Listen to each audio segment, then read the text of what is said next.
toujours avec le langage symbolique. L'âme comprend tout ce qu'on dit, même si intellectuellement, il ne comprend pas encore le bébé. L'âme comprend.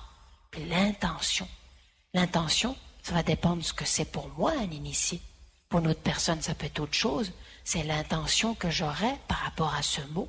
Qu'est-ce que c'est pour moi un initié?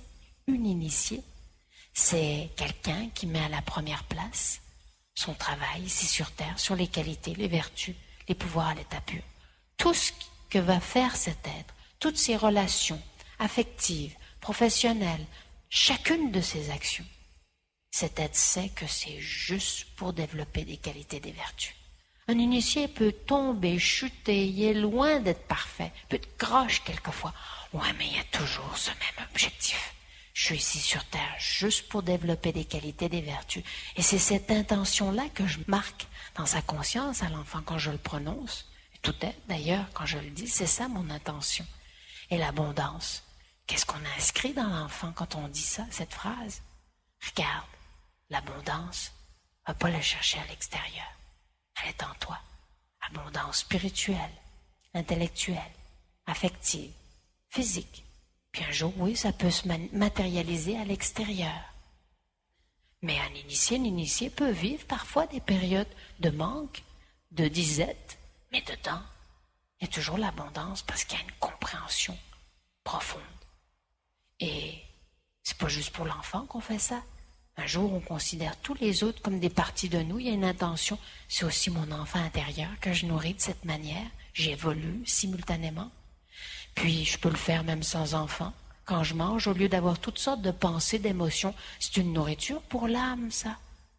Là, je peux me répéter cette phrase. Une initiée a toujours l'abondance en elle. Une initiée a toujours l'abondance en elle. Imaginez-vous. L'âme, l'être, est nourrie au complet.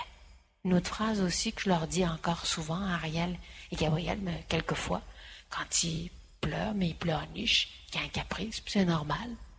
Là, je regarde, puis je dis, un initié pleure pas comme ça, il bougonne pas. Vous devriez les voir, les deux. Ils s'arrêtent instantanément de pleurer, puis ils font un sourire là. Comme ça, ils sont vraiment, c'est sûr, ils font ressembler.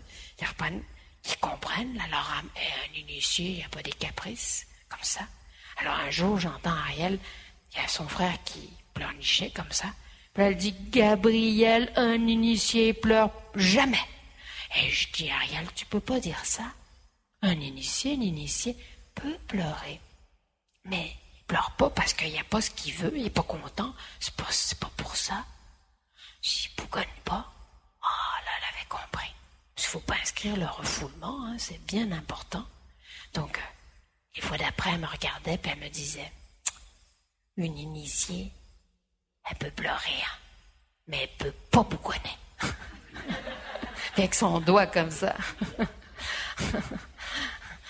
Un autre aspect, une autre caractéristique chez ces enfants, c'est qu'ils aiment participer aux tâches communes, ils aiment les responsabilités et ils vont répondre au niveau de l'intention de l'autre. On va voir ce que c'est, répondre au niveau de l'intention de l'autre.